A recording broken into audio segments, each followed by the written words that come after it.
Good morning, ladies and gentlemen, boys and girls. Welcome to my pre-market analysis. It is Friday, March 1st. It is 7:01 a.m. Market opens. Whoa. Here we go. Market opens in 29 minutes. So I figured I could jump on and film a pre-market analysis like your girl does. A few quick notes. I've had a fairly slow trading week. I'm interested to know how your week has been. My trading week has been rather slow only because many of the opportunities have been in the afternoon, and I've been fairly busy in the afternoon. So who knows what we'll get today. But as always, going to share with you my daily bias for both the S&P 500 and NASDAQ 100. Now, if you've been tuning in regularly, hi,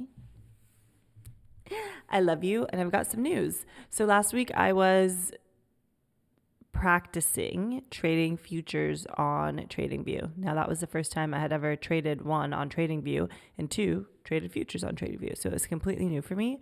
With all this stuff going on with MetaQuotes and all the prop firms having their licenses, revoked, and just MetaQuotes not being available anymore in the US for US clients, aka for people like me, I was testing things out. I was testing out TradingView. I was testing out futures. And to be honest, while I think TradingView is a fantastic platform, and to each their own, I decided that I am going to be trying out TradeLocker now. Now, TradeLocker is its own trading platform that top tier supports, in terms of like top tier uses it as their trading platform for their US clients, and just for their clients in general. There are a few brokers that utilize TradeLocker, a few brokers that I use that utilize TradeLocker. So instead of going with a completely new broker and a completely new system, although TradeLocker is a new system for me, I figured I would keep it consistent, at least on like the broker standpoint, and the broker that I use is not on TradingView. So with all that being said, through this pre-market analysis, I will be utilizing TradeLocker, and it's very similar to TradingView. You'll see in a second. So I'm going to walk you through my pre-market analysis on TradeLocker itself. I was playing around with it yesterday, and to be honest, I'm a fan. So I am looking at the SPX 500 right here. Over here, I have my watch list, I guess you could say. I've favorited, SPX and NAS minis as well as just regular. And then you have so many options, obviously. You just have, okay, come on, just show me all of them. Oh, I'm still on my favorites. You have literally everything here. This entire market watch just filled. And then, of course, you have the option to just look at the specific ones, like indexes. That's primarily what I take a look at. Metals, Forex VAR Cross, mini indexes, so on and so forth. So that's kind of like the market watch list, if you will, which is similar to MetaQuotes in a way, because MetaQuotes had like a whole list of all the different instruments that you could trade. Now I'm on SPX 500 right now, and I'm trading minis, and I'm also just demo today. Again, it's Friday 1. You guys probably just think I'm trading demo all the time. I swear I'm not. But next week I will actually start trading. There's just been too much change for me to feel comfortable trading live. And that's just the reality of it. Trying out new platforms, so on and so forth. Thank God I was trading demo, I think it was last night. I was just messing around with the platform. but I didn't even know how to close out a trade. Okay. So like there's just some nuances that like if I'm trying out a new platform, paper trading is best for me personally, just so I can get the lay of the land without like losing money in a stupid way. Okay, so all that being said, let's get into the pre-market analysis. I am looking at SPX 500 on the 4-hour. As you can see, this chart is by TradingView, so I literally made my charting preferences identical to my TradingView preferences, so I didn't have to train my eyes again. But on the 4-hour, we are bullish. Had another break to the upside here. And then on the 1-hour, we are bearish. We had a break to the downside here. Break of structure and then a continuation here. And yeah, that's that. So overall, my bias is bullish because my 4-hour is my overall daily bias. So what I'm going to do on the 1-hour is mark out some areas of liquidity that I would like for price to come down and sweep before making its move up. We already swept this low, so I want to keep an eye out for that. When was that? Yeah, that was during pre-market. So pre-market swept this low and created this low. So keeping an eye out for that. Now, being that my 4-hour is bullish and my 1-hour is bearish for now, I'm going to be looking at the 15-minute for entries only because my higher time frames are not aligned in terms of the direction. So looking for entries on the 15, ultimately would love to see price come down, sweep this low or sweep this low. Let's see.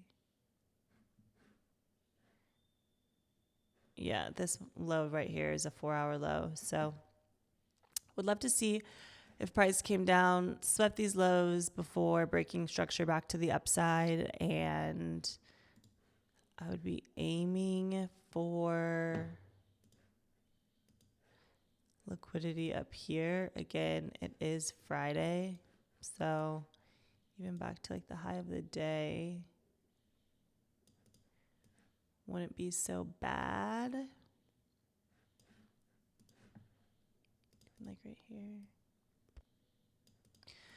So there we are, looking overall bullish on ES and just going to be waiting for obviously price to marinate, market to open before making any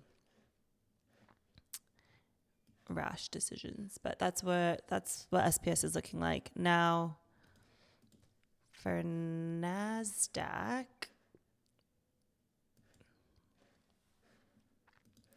jump to the 4-hour. Oh, I woke up. I'm so hungry this morning. I also went to bed hungry though. Okay, on the 4-hour, we are also bullish. Okay, had a break to the upside here. Price retraced a bit, but we're ultimately in an uptrend on the 4-hour. Very similar to S&P on the 1-hour. Had a break of structure to the downside here.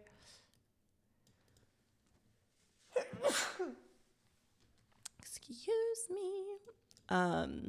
So bearish on the 1-hour. But being that my 4-hour is queen, I'm going to mark out some areas of liquidity that I'd like for price to come and sweep.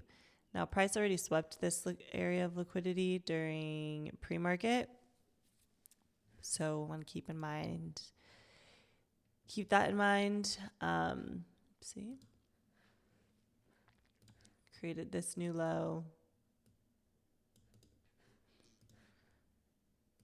Same thing with NASDAQ as S&P. Would love to see price come down, sweep these lows, and then give us a break of structure to the upside on the 15-minute for now because my higher time frames are not aligned with the trend, with the trend. I'd love to see a break of structure to the upside after a sweep of these lows, and then one of my 3 confluences take place. Have that be a fair value gap, order block, or equilibrium filled and then rejected. I'd be looking at the 15-minute, and then for potential take profit areas, similar, I would just be looking to take out these highs.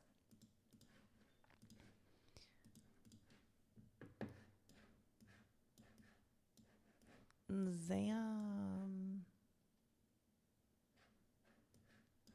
which is just like highs of the day.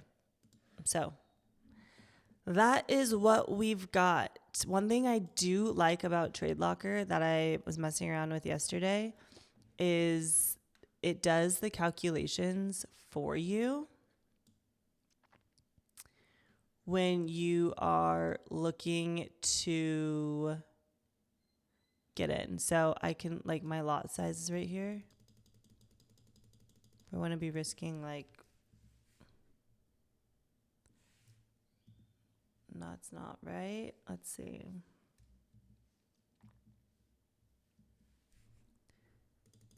See, like, I'm so bad at math, to be honest.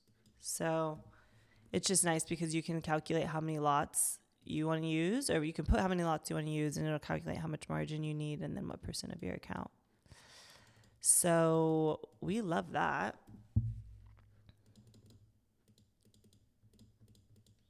Boom, boom, boom. Anyways, love to see that.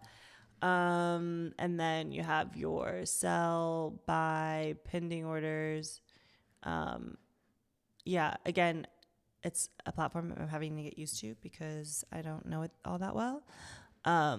But it's kind of like a combination of MetaTrader 4 or MetaQuotes in TradingView coming together and having a beautiful child, and it's called TradeLocker. Just so much more like clean and updated and so on and so forth. So that's what we've got for today, family. We've got a bullish bias on both S&P and NASDAQ. We'll see what plays out. I'm going to go ahead and get this uploaded. Market opens in 16 minutes, so we'll post this pre-market analysis before market opens for your viewing pleasure. That's it. See you if I take a trade. I'll be posting a live trade session. And that's that. Hope you have a wonderful weekend. Okay. Well, actually, I'll see you. I'll see you before the weekend. We've got a live trade session, post-market recap. This isn't a goodbye. It's a see you later. Okay. See you soon.